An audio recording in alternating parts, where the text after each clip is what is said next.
ಓಂ ತದೇತತ್ ಸಹಸ್ರಂ ತತ್ಸರ್ವಂ ತಸ್ಯಮೇನ್ನಂ ಮಿತ್ರಂ ದಕ್ಷಿಣಂ ಸದಿತಿ ಪ್ರಾಣಃ ಪರೋಕ್ಷಪ್ರಿಯಾ ಇವ ಹಿ ದೇವಾಃ ಪರೋಕ್ಷಪ್ರಿಯಾ ಇವ ಹಿ ದೇವಾಃ. ಓಂ ಸಮಾತ್ಮನೇ ನಮಃ. ಓಂ ಕ್ಷೇತ್ರಸಾತಾ ವೃತ್ರಹತ್ಯೇಷು ಪೂರ್ವಂ ತ್ವಂ ನೃಭಿರ್ನೃಮಣೋ ದೇವವೀತೌ ಭೂರೀಣಿ ವೃತ್ರಾ ಹರ್ಯಶ್ವ ಹಂಸಿ ತ್ವಂ ನಿದಸ್ಯುಂ. ಶ್ರೀ ಗುರುಭ್ಯೋ ನಮಃ. ಮಹಾಭಾರತದ ಅನುಶಾಸನ ಪರ್ವದ 368ನೇ ಪ್ರವಚನ ಭಾಗ ಇದು. ನಾವಿವತ್ತು ನೋಡಬೇಕಾಗಿರುವಂಥದ್ದು 110ನೇ ಸಮಾತ್ಮ ಎಂಬ ನಾಮ ವಿಷ್ಣು ಸಹಸ್ರನಾಮ ಸ್ತೋತ್ರದಲ್ಲಿ, ಮತ್ತೆ ಅದಕ್ಕೆ ಸಂಬಂಧಪಟ್ಟಂಥ ಬೃಹತಿ ಮಂತ್ರವನ್ನು ಕೂಡ ನಾವೀಗ ನೋಡಬೇಕಾಗಿದೆ. ಮೊಟ್ಟ ಮೊದಲನೇದಾಗಿ ಆ ಸಮಾತ್ಮ ಎಂಬ ಶಬ್ದಕ್ಕೆ ಏನು ಅರ್ಥ ಅಂತ ಅನ್ನೋದನ್ನ ನೋಡೋಣ. ನಾನು ಈ ಬೃಹತಿ ಮಂತ್ರವನ್ನ ಮತ್ತೆ ಈ ವಿಷ್ಣು ಸಹಸ್ರನಾಮದ ಈ ಒಂದು ಮಂತ್ರವನ್ನ ಎರಡನ್ನೂ ವ್ಯಾಖ್ಯಾನ ಮಾಡುವಾಗ ಮತ್ತೆ ಅವೆರಡಕ್ಕೂ ಸಂಬಂಧವನ್ನು ಕಲ್ಪನೆ ಮಾಡಿಕೊಳ್ಳುವಾಗ ಇದಕ್ಕೆ ತಿಳ್ಕೊಂಡಿರುವಂತಹ ಅರ್ಥ ಮೊದಲು ಹೀಗಿದೆ, ಅದನ್ನು ಹೇಳಿಬಿಡ್ತೇನೆ. ಸಮ ಅಂದ್ರೆ ಲಕ್ಷ್ಮೀದೇವಿ.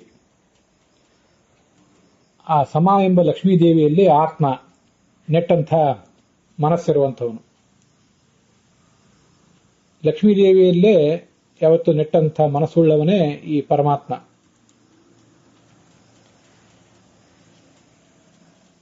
ಅವಳು ಆತನಿಗೆ ಅತ್ಯಂತ ಪ್ರಿಯಳು ಅಂತ ಒಂದರ್ಥ. ಮುಂದಿನ ಅರ್ಥ ಸರ್ವತ್ರ ಎಲ್ಲಾ ಕಡೆನೂ ಕೂಡ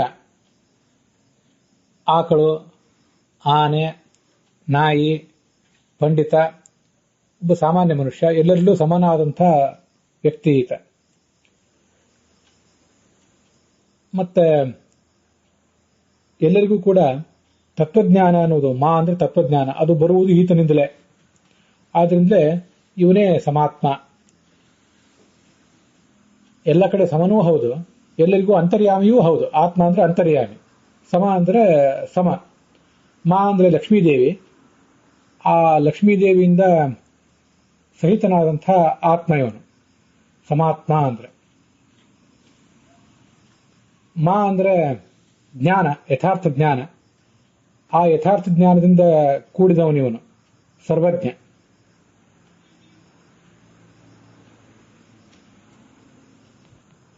ಮತ್ತು ಪ್ರಳಯದಲ್ಲಿ ಏಕಕಾಲದಲ್ಲಿ ಎಲ್ಲವನ್ನೂ ಕೂಡ ನುಂಗಿ ನೊಣೆಯುವಂಥವನು. ಆ ಕಾರಣದಿಂದಲೂ ಅವನನ್ನ ಸಮಾತ್ಮ ಅಂತ ಹೀಗೆ ಶಾಸ್ತ್ರದಲ್ಲಿ ಹೇಳ್ತಾರೆ. ಮತ್ತೆ ಸಮರು ಅಂದ್ರೆ ರುಜುಯೋಗಿಗಳು. ಆ ರುಜುಯೋಗಿಗಳ ಆತ್ಮದಲ್ಲಿ ಈತ ಇರುವಂಥವನು. ಅವರ ಆತ್ಮದಲ್ಲಿ ಅಂತರ್ಯಾಮಿಯಾಗಿ ಯಾವತ್ತೂ ಕೂಡ ಇರುವಂಥವನು. ಅದಕ್ಕಾಗಿ ಆತನನ್ನ ಸಮಾತ್ಮ ಅಂತ ಹೀಗೆ ವರ್ಣಿಸ್ತಾರೆ.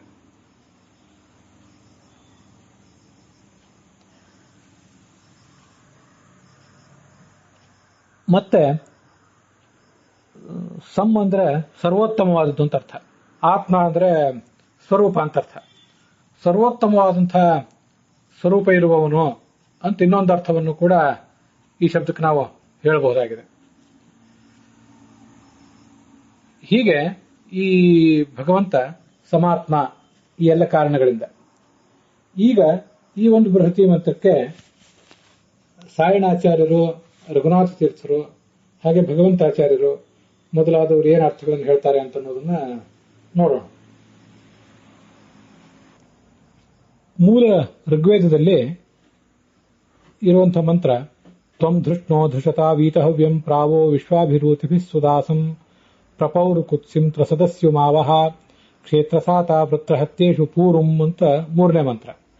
ಅದಾದ್ಮೇಲೆ ಬರುವಂತ ಮಂತ್ರ ತ್ವಂ ನೃಭಿರ್ನೃಮಣೋ ದೇವವೀತೌ ಭೂರೀಣಿ ವೃತ್ರಾ ಹರ್ಯಶ್ವ ಹಂಸಿ ತ್ವಂ ನಿದಸ್ಯುಂ ಚುಮುರಿಂ ಧುನಿಂ ಚಾಸ್ವಾಪಯೋ ದಭೀತಯೇ ಸುಹಂತುಂ ಅಂತ ಮಂತ್ರ.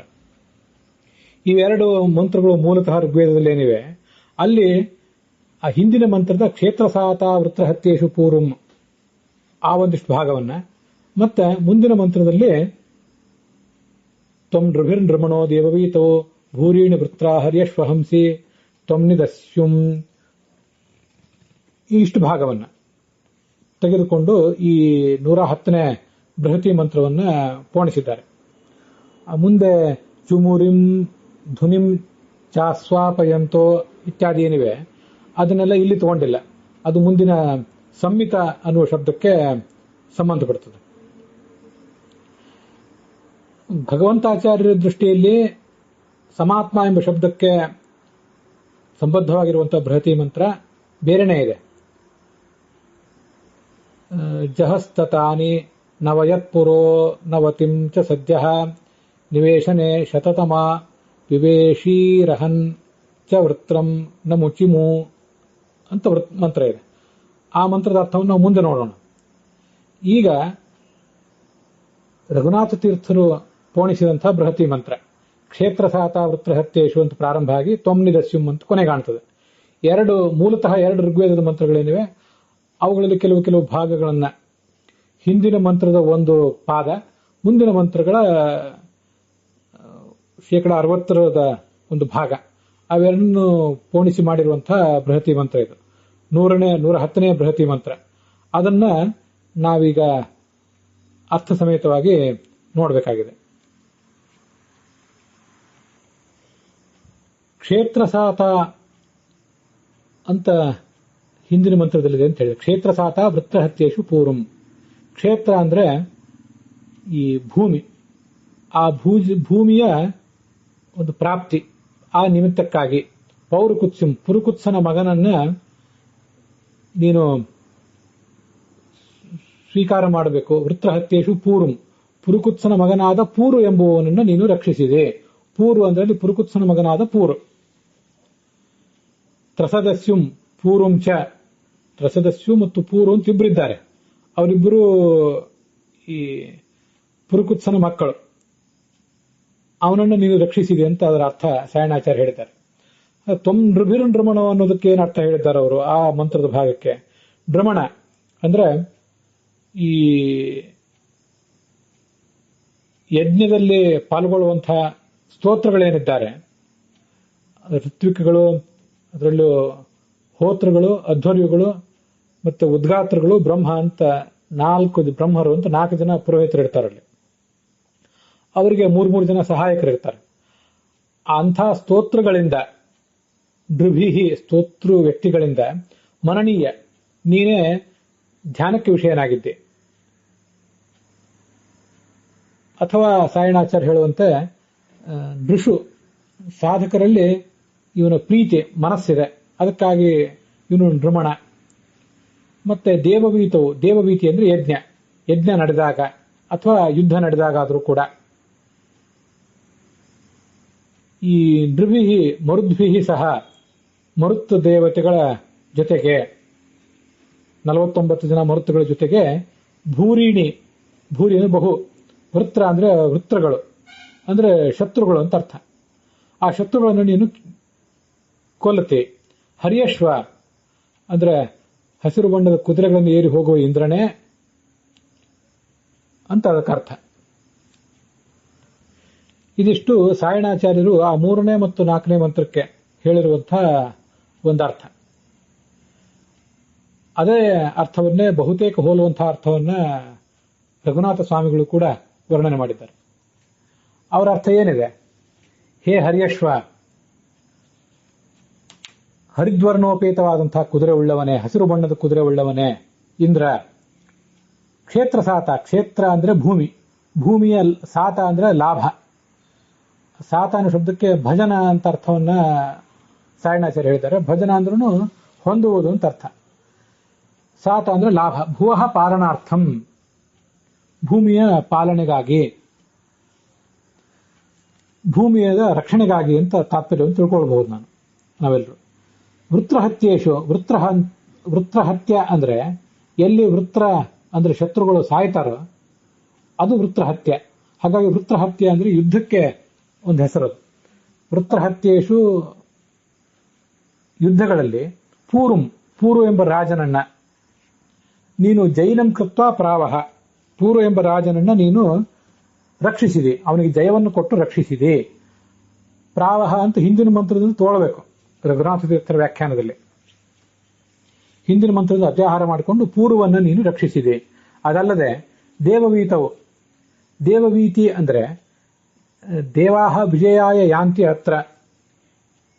ಈ ದೇವವೀತಿ ಎಂಬುದು ಯಜ್ಞವನ್ನ ಯಾಕೆ ಹೇಳ್ತದೆ ಅಥವಾ ಯುದ್ಧವನ್ನು ಯಾಕೆ ಹೇಳ್ತದೆ ಅಂದ್ರೆ, ಯುದ್ಧಕ್ಕಾಗಿ ದೇವತೆಗಳು ಹೋಗ್ತಾರೆ, ಅದಕ್ಕಾಗಿ ದೇವಾಹ ಯಾಂತಿ ಹೋಗುತ್ತಾರೆ, ಅದಕ್ಕಾಗಿ ಅದನ್ನು ದೇವವೀತಿ ಅಂತ ಹೇಳ್ತಾರೆ. ಸಾಯಣಾಚಾರ್ಯರು ಹಾಗೆ ಹೇಳಿದ್ದಾರೆ, ದೇವಾಹ ವಿಜಿಗೀಷಯ ಯಸ್ಮಿನ್ ವಿಯಂತಿ, ಅದು ದೇವವೀತಿ. ವಿ ಅಂತ ಉಪಸರ್ಗ ಮತ್ತು ಯಾ ಧಾತು ಇದೆ, ಅದರ ತಿನ್ ಪ್ರತ್ಯಯಂತವಾದ ಶಬ್ದ ಇದು. ದೇವ ವಿ ಇತಿ, ವಿ ಪ್ಲಸ್ ಇತಿ ವೀತಿ. ದೇವತೆಗಳು ಆ ಯುದ್ಧಕ್ಕಾಗಿ ಹೋಗುವುದರಿಂದ ಅಥವಾ ಯಜ್ಞಕ್ಕಾಗಿ ಹೋಗುವುದರಿಂದ ದೇವವೀತಿ ಅಂದ್ರೆ ಯಜ್ಞ ಅಂತ ನಾವು ಅರ್ಥ ತಿಳ್ಕೊಳ್ಬಹುದು. ಇಂಥ ಯುದ್ಧದಲ್ಲಿ ತಸ್ಮಿನ್ ಭೂರೀಣಿ ಅನೇಕ ಬಹುನಿ ವೃತ್ತಗಳನ್ನು ಅಂದ್ರೆ ಸ್ವಭಕ್ತ ಉಪರೋಧಕಾನಿ ಶತ್ರುಜಾಲಾನಿ, ಭಗವಂತನ ಭಕ್ತರಿಗೆ ತೊಂದರೆಯನ್ನು ಕೊಡುವಂತಹ ಶತ್ರುಗಳೇನಿದ್ದಾರೆ ಆ ಶತ್ರುಗಳ ಸಮೂಹಗಳನ್ನ ತ್ವಂ ಹಂಸಿ ನೀನು ಕೊಲ್ತಿ. ಅದಲ್ಲದೆ ಭ್ರಮಣ ಧ್ರುವಿ ಸರ್ವಚೇತನೈ ಮನನೀಯ, ನೀನು ಎಲ್ಲಾ ಚೇತನದಿಂದಲೂ ಕೂಡ ಮನನೀಯ, ಧ್ಯಾನಕ್ಕೆ ವಿಷಯ. ಮತ್ತೆ ಧ್ರುವಿ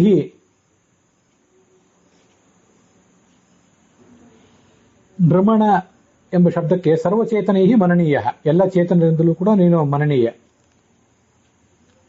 ಧ್ರುವಿ ಅಂದ್ರೆ ಸರ್ವಚೇತನೈ ಅಂತ ಅರ್ಥ ತಿಳ್ಕೊಳ್ಬಹುದು ನಾವು. ಮುಂದೆ ಆ ಧ್ರುವಿ ಅಂತ ಶಬ್ದ ಇದೆಯಲ್ಲ, ಧ್ರುವಿ ಭ್ರಮಣ ಅಂತ ಒಂದು, ಎಲ್ಲ ಚೇತನರ ಧ್ಯಾನಕ್ಕೆ ವಿಷಯ ನೀನು ಅಂತ. ಇದಕ್ಕೆ ಸಾಯಣಾಚಾರ್ಯರು ಧ್ರುವಿ ಅನ್ನೋದಕ್ಕೆ ಮರುದ್ಭಿ ಅಂತ ಅರ್ಥ ಹೇಳಿದ್ದಾರೆ. ಧ್ರುವಿ ಮರುದ್ಭಿ ಸಹ. ಆದ್ರೆ ರಘುನಾಥ ತೀರ್ಥರ ವ್ಯಾಖ್ಯಾನದಲ್ಲಿ ಪ್ರಾಯ ಮುದ್ರಣ ದೋಷ ಇದ್ದಿರಬೇಕು. ಸಮೀಚೀನ ಸ್ವರೂಪೈ ಮರುದ್ಭಿ, ತುಂಬಾ ಸುಂದರವಾದಂತಹ ಸ್ವರೂಪವುಳ್ಳಂತಹ ಮರುತ್ತುಗಳಿಂದ. ಆ ಮರುತ್ತುಗಳನ್ನು ಹೇಳುವಂತ ಶಬ್ದ ನೃಭಿಹಿ ಅಂತ ತೃತೀಯ ವಿಭಕ್ತಿ ಬಹುವಚನ ಅಂತ ಶಬ್ದ. ಅದು ನೃಭಿಹಿ ಅಂತ ಹಿಂದೆ ಇದೆ, ಸಮೀಚೀನ ಸ್ವರೂಪೈ ಮರುದ್ಭಿಹಿ ಅಂತ ಆಮೇಲೆ ಇದೆ. ಅದರ ನಡುವೆ ಸರ್ವಚೇತನೈ ಮನನೀಯ ಅಂತ ಹೀಗಿದೆ. ಸ್ವಲ್ಪ ಅಲ್ಲೇನೋ ಗೊಂದಲ ಇದೆ. ನೃಭಿಹಿ ಅನ್ನೋ ಶಬ್ದಕ್ಕೆ ಮರುದ್ಭಿಹಿ ಅನ್ನೋ ಅರ್ಥವನ್ನ ಸಾಯಣಾಚಾರ್ಯರು ಹೇಳಿದ್ದಾರೆ. ಅದೇ ಅರ್ಥವನ್ನೇ ರಘುನಾಥ ಸ್ವಾಮಿಗಳು ಕೂಡ ಹೇಳಿದಂತೆ ಕಾಣಿಸ್ತದೆ. ಆದರೆ ಮುದ್ರಣದ ದೋಷದಿಂದಾಗಿ, ಎಡಿಟಿಂಗ್ ಸಮಸ್ಯೆಯಿಂದಾಗಿ ಕೆಲವು ಅಸ್ತವ್ಯಸ್ತತೆಗಳಾಗಿವೆ. ನಾವು ತಿಳ್ಕೊಳ್ಬೇಕಾದದ್ದು ಎಲ್ಲ ಜೀವಿಗಳಿಂದಲೂ ನೀನು ಮನನೀಯ, ಧ್ಯಾನಕ್ಕೆ ವಿಷಯ. ಮತ್ತೆ ಆ ಮರುತ್ತುಗಳನ್ನ ಕರೆದುಕೊಂಡು ಅವರನ್ನು ಸಹಾಯಕರನ್ನಾಗಿಟ್ಕೊಂಡು ದಸ್ಯುಂ ಲೋಕೋಪದ್ರವಕಾರಿಯಾದಂತಹ ಎಲ್ಲ ಶತ್ರುಗಳನ್ನು ಕೂಡ ಕೊಲ್ತಿ ಅಂತ ಹೀಗೆ ಅರ್ಥ. ಹೀಗೆ ಸರ್ವೋತ್ತಮ ಆತ್ಮ ಸ್ವರೂಪಮೆಸ್ಸ ಸಹ ಸಮಾತ್ಮ. ಸಮ್ ಅಂದ್ರೆ ಸರ್ವಶ್ರೇಷ್ಠವಾದಂತಹ ಆತ್ಮ ಸ್ವರೂಪ ಇದ್ದವನು, ಭಗವಂತ ಸರ್ವಶ್ರೇಷ್ಠವಾದಂತಹ ಸ್ವರೂಪ ಇದ್ದವನು. ಅಕಯ ಪ್ರವಿಸಂಭೂಮ ಸಖಹಾಹ ವಿಷ್ಣುವಾಚಕಾಹ. ಈ ಬೃಹದಾರಣ್ಯಕ ಭಾಷ್ಯದ ಈ ಒಂದು ಉಲ್ಲೇಖದಂತೆ ಅಕಯ ಪ್ರವಿ ಸಂ ಭೂ ಇವೆಲ್ಲ ಅಕ್ಷರಗಳು ಕೂಡ ಏಕಾಕ್ಷರಗಳಿವೆಲ್ಲ ಭಗವಂತನನ್ನ ವರ್ಣನೆ ಮಾಡ್ತವೆ. ಸಖಹಾಹ ವಿಷ್ಣುವಾಚಕಾಹ, ಅಲ್ಲಿ ಸಮ್ ಅನ್ನೋದು ಕೂಡ ಇದೆ. ಅದರಿಂದ ಸಮ್ ಅನ್ನೋದು ಆ ಭಗವಂತನನ್ನು ಹೇಳ್ತದೆ.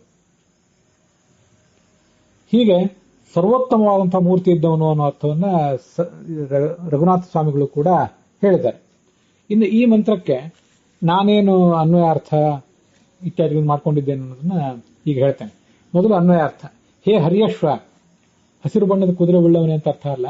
ಹರಿ ಅಂದ್ರೆ ಮನೋಹರವಾದಂಥ, ಮನಸ್ಸಿಗೆ ಸಂತೋಷ ಕೊಡುವಂಥ ವಾಹನಗಳನ್ನು ಏರಿ ಮೆರೆಯುವವನೇ, ಮನೋಹರವಾದ ರಥಗಳನ್ನ ವಾಹನಗಳನ್ನ ಏರಿ ಮೆರೆಯುವವನೇ ಅಂತ ಅರ್ಥ. ಅದು ಗರುಡ ವಾಹನ ಇರಬಹುದು, ವಾಯು ವಾಹನ ಇರಬಹುದು, ಯಾವುದೋ ರಥ ಇರಬಹುದು, ಏನೇ ಇದ್ರೂ ಅದೆಲ್ಲ ಮನೋಹರವಾದ ರಥಗಳನ್ನ ವಾಹನಗಳನ್ನು ಏರಿ ಮೆರೆಯುವವ. ತ್ವಂ ಅಂತ ಎರಡು ಕಡೆ ಇದೆ ಇಡೀ ವೇದ ಮಂತ್ರದಲ್ಲಿ. ಇಡೀ ಋಗ್ವೇದದ ಇಡೀ ಈ ಬೃಹತಿ ಮಂತ್ರಕ್ಕೂ ಕೂಡ ಮೂಲ ಋಗ್ವೇದದ 2 ಮಂತ್ರಗಳ ಜೋಡಣೆ ಆದಂತಹ ಈ ಬೃಹತಿ ಮಂತ್ರದಲ್ಲಿ ತ್ವಂ ಅಂತ 2 ಕಡೆ ಇದೆ. ಹಾಗಾಗಿ ತ್ವಂ ಅನ್ನೋದಕ್ಕೆ ಒಂದ್ ಕಡೆ ನೀನು ಅಂತ ಅರ್ಥ, ಇನ್ನೊಂದ್ ಕಡೆ ತ್ವಂ ಅನ್ನೋದಕ್ಕೆ ಬೇರೆ ಅರ್ಥವನ್ನು ಹೇಳೋ ಪ್ರಯತ್ನ ಮಾಡ್ತೇನೆ. ತಥೋ ವೇತ್ತೀತಿ ತ್ವಂ ಸಹ ಅಂತ ಆಚಾರ್ಯ ಉಪನಿಷತ್ ಭಾಷ್ಯದಲ್ಲಿ ಹೇಳ್ತಾರೆ. ತಥ ಅಂದ್ರೆ ವ್ಯಾಪ್ತ ಅಂತ ಅರ್ಥ, ಒಂ ಅಂದ್ರೆ ಜ್ಞಾನಾತ್ಮಕ ಅಂತ ಅರ್ಥ. ಹೀಗೆ ತತನು ಅಂದ್ರೆ ವ್ಯಾಪ್ತನೂ ಜ್ಞಾನಾತ್ಮಕನೂ ಆದ ನೀನು.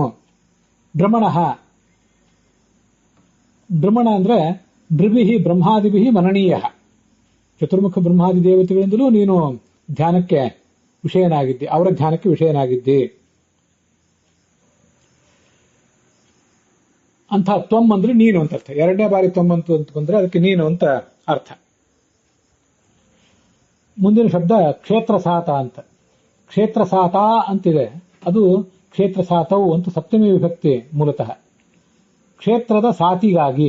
ಅದೇನು ಸಾತಿಗಾಗಿ ಅಂದ್ರೆ, ಕ್ಷೇತ್ರ ಅಂದ್ರೆ ಭೂಮಿ, ಅದರ ಸಾತವು ಲಾಭೆ ಸಪ್ತಮಿ ವಿಭಕ್ತಿ ಅರ್ಥವನ್ನೇ ಎಲ್ಲರೂ ಬರೆದಿದ್ದಾರೆ, ಅದನ್ನು ನಾವು ಹಿಂದೆ ನೋಡಿದ್ದೀವಿ. ಹಾಗಾದ್ರೆ ಕ್ಷೇತ್ರ ಅಂದ್ರೆ ಭೂಮಿ ಅಂತ ಅರ್ಥ, ಉಳಿದವರೆಲ್ಲರೂ ವ್ಯಾಖ್ಯಾನಕಾರರು ಬರೆದಂತೆ. ಇಲ್ಲಿ ಕ್ಷೇತ್ರ ಅಂದ್ರೆ ಭಗವಂತನ ಕ್ಷೇತ್ರಭೂತರಾದಂತಹ ಭೂಮಿ. ಈ ನಾವು ವಾಸಿಸುವಂತ ಭೂಮಿ ಇದೆಯಲ್ಲ, ಇದು ಭಗವಂತನ ಕ್ಷೇತ್ರವೇ. ಹಾಗೆ ಲಕ್ಷ್ಮೀದೇವಿಯ ಭೂ ಅಂತ ಏನು ರೂಪ ಇದೆ, ಅದು ಭಗವಂತನ ಕ್ಷೇತ್ರವೇ, ಅಂದ್ರೆ ಪತ್ನಿ ಅಂತ ಅರ್ಥ. ಭೂಮೇಹ ಪ್ರಕೃತೇಹ ವಾ, ನಾವು ವಾಸಿಸುವ ಭೂಮಿಯ ಅಥವಾ ಲಕ್ಷ್ಮೀದೇವಿಯ ಅವಳ ಕ್ಷೇತ್ರ, ಅವಳ ಲಾಭ, ಅವಳ ಲಾಭಕ್ಕಾಗಿ, ಅವಳಿಗೆ ಲಾಭಕ್ಕಾಗಿ ಅಥವಾ ಅವಳ ಅನುಗ್ರಹವನ್ನು ನಮಗೆಲ್ಲರಿಗೂ ಕೊಡುವುದಕ್ಕಾಗಿ. ಇದು ನನ್ನ ವ್ಯಾಖ್ಯಾನ. ವೃತ್ರಹತ್ಯೇಶು, ಈ ವೃತ್ರಹತ್ಯೆ ಅಂದ್ರೆ ದೈತ್ಯನಾಶಕೇಶು ಅಜ್ಞಾನನಾಶಕೇಶು ವಾ ಯುದ್ಧೇಶು. ವೃತ್ರ ಅಂದ್ರೆ ನಮ್ಮನ್ನೆಲ್ಲವನ್ನು ಆವರಿಸಿ ತೊಂದರೆ ಕೊಡ್ತಾ ಇರುವಂತಹದ್ದು ಅಜ್ಞಾನ. ಆ ಅಜ್ಞಾನದ ನಾಶಕ್ಕಾಗಿ ಅಥವಾ ದೈತ್ಯರನ್ನು ಕೊಲ್ಲುವುದಕ್ಕಾಗಿ 2 ಥರದ್ದು ಬಾಹ್ಯ ಯುದ್ಧಗಳನ್ನು ಭಗವಂತ ಮಾಡಿದ್ದಾನೆ, ಅಂತರಂಗದ ಯುದ್ಧಗಳನ್ನು ಮಾಡಿದ್ದಾನೆ.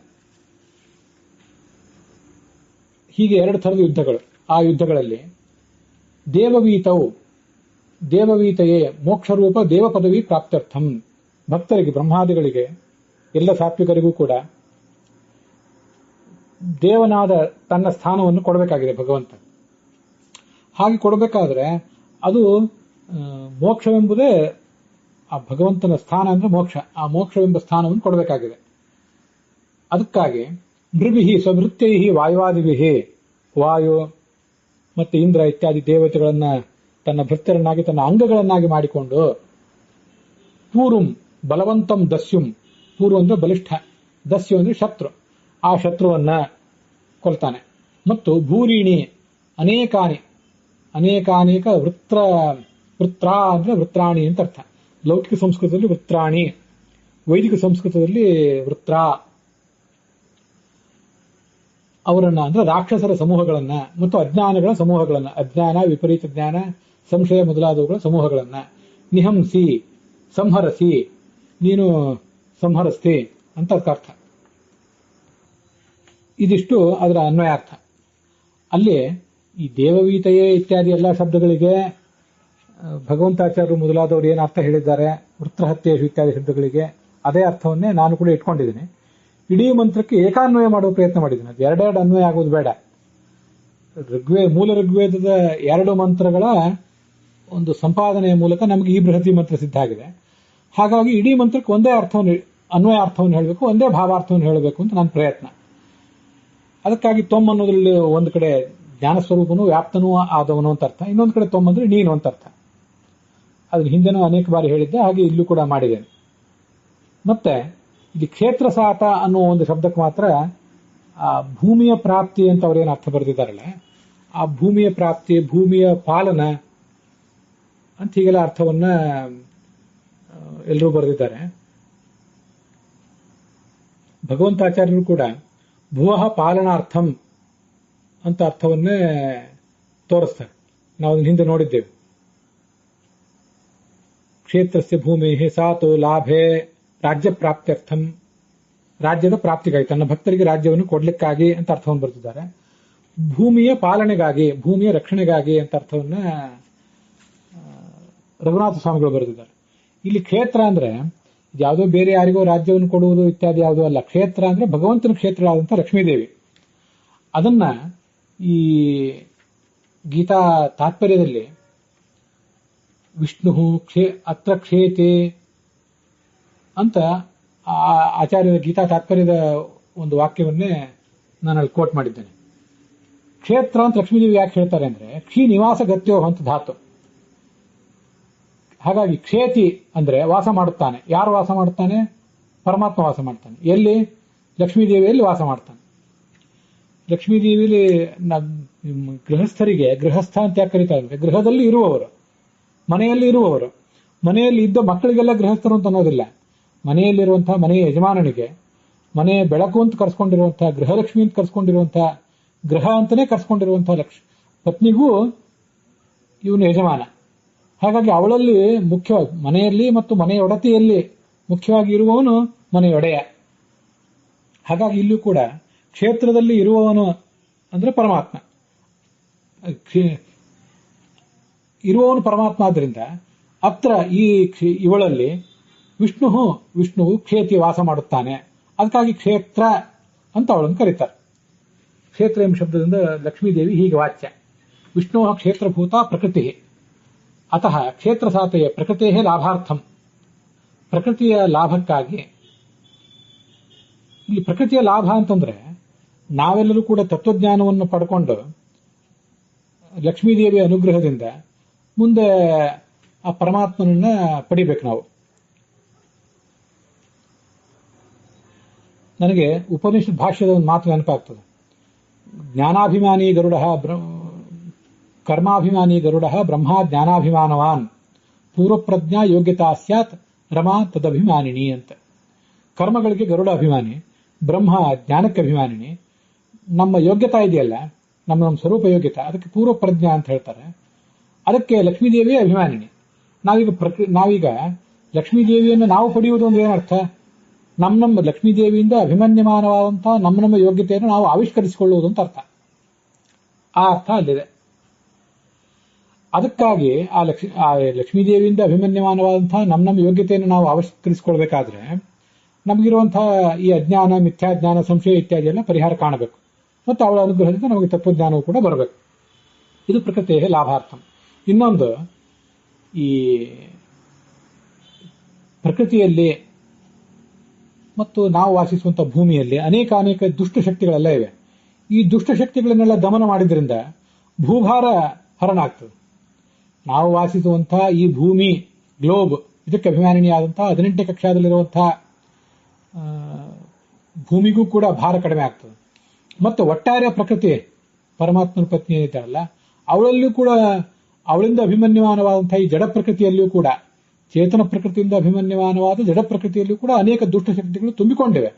ಅವುಗಳನ್ನೆಲ್ಲ ನಾಶಪಡಿಸಿದರೆ ಆ ಜಡ ಪ್ರಕೃತಿಯ, ಚೇತನ ಪ್ರಕೃತಿಯ ಮತ್ತೆ ನಾವು ವಾಸಿಸುವ ಭೂಮಿಯ ಭಾರವೂ ಕೂಡ ಪರಿಹಾರ ಆಗ್ತದೆ. ಇದೆಲ್ಲ ಕ್ಷೇತ್ರದ ಲಾಭ, ಕ್ಷೇತ್ರಕ್ಕಾಗುವ ಲಾಭ.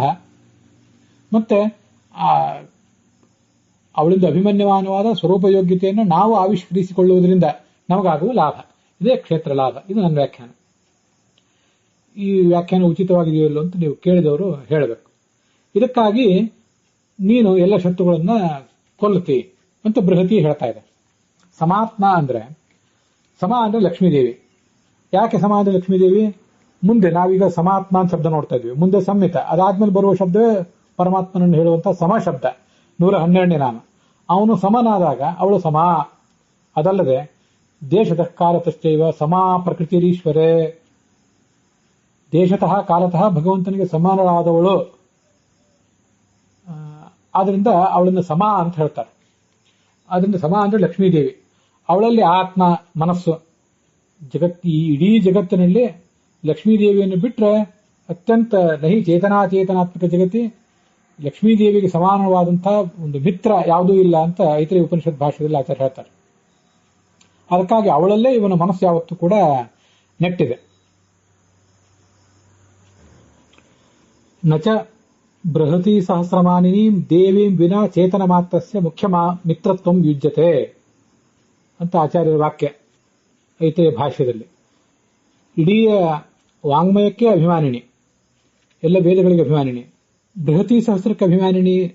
ವಿಶೇಷತಃ ಇಲ್ಲಿ ನಾವು ನೋಡ್ತಿರುವ ಭಾಗದಲ್ಲಿ ಅಂತಹ ದೇವಿಯನ್ನು ಬಿಟ್ಟರೆ ಯಾವ ಚೇತನವೂ ಚತುರ್ಮುಖನಾಗಲಿ, ಪ್ರಾಣನಾಗಲಿ, ಮತ್ಯಾವ ಭಕ್ತನಾಗಲಿ ಇವರ್ಯಾರೂ ಕೂಡ ಭಗವಂತನಿಗೆ ಮಿತ್ರನಾಗುವುದು ಸಾಧ್ಯ ಇಲ್ಲ. ಆತ್ಮ ಅಂತಂದ್ರೆ ಈ ಮಿತ್ರರನ್ನ ಸಾಮಾನ್ಯವಾಗಿ ಜೀವದ ಗೆಳೆಯರು ಅಂತ ಹೀಗೆಲ್ಲ ಹೇಳ್ತಿರ್ತಾರೆ. ಲಕ್ಷ್ಮೀದೇವಿ ಪರಮಾತ್ಮನಿಗೆ ಅತ್ಯಂತ ಆಪ್ತಳಾದ ಮಿತ್ರಳು. ಅವನು ಅವಳಿಗೆ ಮಿತ್ರ, ಇವಳು ಅವನಿಗೆ ಮಿತ್ರಳು. ಹೀಗೆ ಅವಳು ಅವನ ಆತ್ಮ, ಇವನು ಅವಳ ಆತ್ಮ.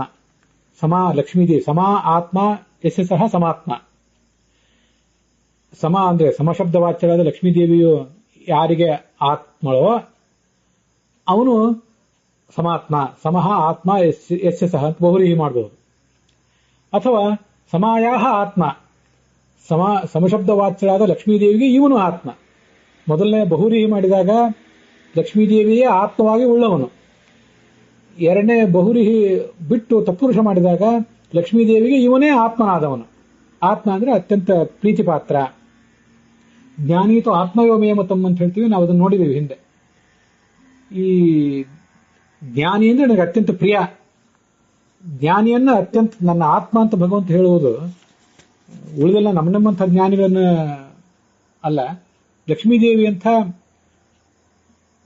ಸಕಲ ವಾಂಗ್ಮಯದ ಅಭಿಮಾನಿನಿ ದೇವತೆಯಾದಂತಹ, ಬೃಹತಿ ಸಹಸ್ರದ ಅಭಿಮಾನಿನಿಯಾದಂತಹ ದೊಡ್ಡ ದೇವತೆಯನ್ನೇ ಅವನು ಹೇಳಿರ್ಬೇಕು. ಆದ್ದರಿಂದ ಲಕ್ಷ್ಮೀದೇವಿಗೆ ಇವನು ಆತ್ಮ, ಇವನಿಗೆ ಲಕ್ಷ್ಮೀದೇವಿ ಆತ್ಮಳು ಅಂತ ಸುಂದರವಾದಂತಹ ಶಬ್ದ ಅದು ಸಮಾತ್ಮ ಅನ್ನುವ ಶಬ್ದ. ಹೀಗೆ ಆ ಲಕ್ಷ್ಮೀದೇವಿಗೆ ಭೂಭಾರ ಪರಿಹಾರ ಆಗಬೇಕು, ಅದು ಅವಳದು ಇಚ್ಛೆ. ಅದಕ್ಕಾಗಿ ಕ್ಷೇತ್ರ ಸಾತೆ ಅಂದ್ರೆ ಆ ಅರ್ಥವನ್ನ ನಾನು ಮಾಡ್ಕೊಂಡಿದ್ದೇನೆ. ಲಕ್ಷ್ಮೀ ಲಾಭ ನ್ಯಸ್ತ ಚಿತ್ತ, ಲಕ್ಷ್ಮೀದೇವಿಯಲ್ಲೇ ನ್ಯಸ್ತವಾದಂತಹ ಒಂದು ಚಿತ್ತ ಇದ್ದವನು ಅಂತ ಅರ್ಥ. ಲಕ್ಷ್ಮೀದೇವಿಗೆ ಲಾಭವನ್ನು ಕೊಡುವುದಕ್ಕಾಗಿ ಈ ಎಲ್ಲಾ ಪ್ರಯತ್ನಗಳನ್ನು ಮಾಡುವವನು ಅಂತ ಅದರ ತಾತ್ಪರ್ಯ. ಹೀಗೆ ಲಕ್ಷ್ಮೀದೇವಿ ಲಾಭಕ್ಕಾಗಿ ಎಲ್ಲ ಶತ್ರುಗಳನ್ನು ನಾಶ ಮಾಡಿದ್ದಾನೆ. ಲಕ್ಷ್ಮೀದೇವಿಯಿಂದ ಅಭಿಮನ್ಯಮಾನವಾದಂತಹ ನಮ್ಮ ಯೋಗ್ಯತಾವನ್ನು ನಾವು ಆವಿಷ್ಕಾರ ಮಾಡಿಕೊಳ್ಳಬೇಕಾಗಿದೆ. ಅದಕ್ಕಾಗಿ ಈ ಎಲ್ಲ ಕೆಲಸಗಳನ್ನು ಕೂಡ ಈ ಭೂಭಾರ ಪರಿಹಾರ ಮಾಡುವಂತಹ, ಅಜ್ಞಾನವನ್ನು ನಾಶ ಮಾಡುವಂತಹ ಕಾರ್ಯಗಳನ್ನು ಅವನು ಮಾಡ್ತಾ ಇದ್ದಾನೆ ಅಂತ ಅರ್ಥ. ಹಾಗಾದ್ರೆ ಏನು ಭಾವಾರ್ಥ? ಇದು ಬೃಹತಿ ಮಂತ್ರಕ್ಕೂ ಸಮಾತ್ಮ ಅನ್ನೋ ಶಬ್ದಕ್ಕೂ ಇರುವಂತಹ ಸಂಬಂಧ ಆಯಿತು. ಸಮಾತ್ಮ ಅಂದ್ರೆ ಲಕ್ಷ್ಮೀದೇವಿಯನ್ನೇ ಆತ್ಮವನ್ನಾಗಿ ಹೊಂದಿರುವಂಥವನು, ಅವಳ ಪ್ರೀತಿಗಾಗಿ ಎಲ್ಲವನ್ನು ಕಾರ್ಯವನ್ನು ಮಾಡುವವನು, ಅವಳು ಅವನ ಪ್ರೀತಿಗಾಗಿ ಎಲ್ಲ ಕಾರ್ಯವನ್ನು ಮಾಡ್ತಾಳೆ. ಇಲ್ಲಿಯೂ ಕೂಡ ಕ್ಷೇತ್ರ ಸಾತೆಯೇ, ಕ್ಷೇತ್ರ ಸಾತಿಗಾಗಿ ನೀನು ಶತ್ರುಗಳನ್ನು ಗೆಲ್ಲತಿ ಅಂತ ಬೃಹತಿ ಮಂತ್ರವು ಹೇಳ್ತಾ ಇದೆ. ಇದಿಷ್ಟು ಬೃಹತಿ ಮಂತ್ರಕ್ಕೂ ಸಮಾತ್ಮ ಅನ್ನೋ ಶಬ್ದಕ್ಕೂ ಒಂದು ಸಂಬಂಧ ಆಯಿತು. ಭಾವಾರ್ಥ ಹೀಗಿದೆ: ಮನೋಹರವಾದಂತಹ ವಾಹನಗಳಲ್ಲಿ ಮೆರೆಯುವ ಭಗವಂತನೇ, ಸರ್ವವ್ಯಾಪ್ತನೂ ಜ್ಞಾನರೂಪನೂ ಆದಂತಹ ನೀನು ಬ್ರಹ್ಮಾದಿಗಳ ಧ್ಯಾನಕ್ಕೂ ವಿಷಯನಾಗಿರುವೆ. ನಿನ್ನ ಕ್ಷೇತ್ರ ಅಂತ ಕರೆಸಿಕೊಂಡಿರುವಂತಹ ಪ್ರಕೃತಿಗಾಗಿ, ಭೂಭಾರ ಹರಣಕ್ಕಾಗಿ, ಅಥವಾ ಆ ಲಕ್ಷ್ಮೀದೇವಿಯಿಂದ ಅಭಿಮನ್ಯಮಾನವಾದಂತಹ ನಮ್ಮ ಯೋಗ್ಯತೆಯ ಆವಿಷ್ಕಾರ ನಮಗಾಗಬೇಕು, ಅದಕ್ಕಾಗಿ ಭಕ್ತರಿಗೆ ಮೋಕ್ಷ ಪ್ರಾಪ್ತಿಗಾಗಿ, ದೇವಗೀತೆಯ ಮೋಕ್ಷ ಪ್ರಾಪ್ತಿಗಾಗಿ, ಅಜ್ಞಾನದ ವಿರುದ್ಧ ಮತ್ತು ರಾಕ್ಷಸರ ವಿರುದ್ಧ ನೀನು ಯುದ್ಧಗಳನ್ನ ಸಾರಿದ್ದಿ. ವೃತ್ರಹತ್ಯೇಶು, ಭಗವಂತ ನಮ್ಮ ಮೇಲೆ ಎಷ್ಟು ಕರುಣೆ ಇಟ್ಟಿದ್ದಾನೆಂದ್ರೆ ಅನೇಕ ಯುದ್ಧಗಳನ್ನು ಮಾಡ್ತಾನೇ ಇದ್ದಾನವನು ನಮ್ಮಂಥವರ ರಕ್ಷಣೆಗಾಗಿ. ಅದಕ್ಕಾಗಿ ಬಹುವಚನ ಇದೆ, ಯುದ್ಧಗಳನ್ನು ಸಾರಿರುವೆ. ಮೂಲ ವೇದದಲ್ಲಿ ವೃತ್ರಹತ್ಯೇಶು ಬಹುವಚನವೇ ಇದೆ. ಆ ಯುದ್ಧಗಳಲ್ಲಿ ಬಲಶಾಲಿಯಾದಂತಹ ಬಾಹ್ಯ ಶತ್ರುವನ್ನು ನೀನು ಮೆಟ್ಟಿ ನಿಂತಿದ್ದಿ. ಮಧು, ಕೈಟಭ ಮೊದಲಾದವರನ್ನು ಕೆಲವರು ನೀನೇ ಕೊಂದಿದ್ದಿ, ಕೆಲವರನ್ನು ಬೇರೆಯವರಿಂದ ಕೊಲಿಸಿದ್ದಿ. ಅದಲ್ಲದೆ ಅಜ್ಞಾನ, ವಿಪರೀತ ಜ್ಞಾನ, ಸಂಶಯ ಮೊದಲಾದ ಅಂತಃಶತ್ರುಗಳನ್ನು ಕೂಡ ನೀನು ನಾಶಪಡಿಸ್ತಾ ಇದ್ದಿ ಅಂತ ಒಟ್ಟಾರೆ ಅದರ ಅರ್ಥ. ಇದಿಷ್ಟು ಈ ಮಂತ್ರದ ವ್ಯಾಖ್ಯಾನ ಆಗಿದೆ. ಇದರ ಮುಂದೆ ಬರೆದ ಭಾಗಗಳನ್ನ, ಅದರ ಶ್ಲೋಕಗಳನ್ನು ಮುಂದಿನ ಭಾಗದಲ್ಲಿ ನೋಡೋಣ.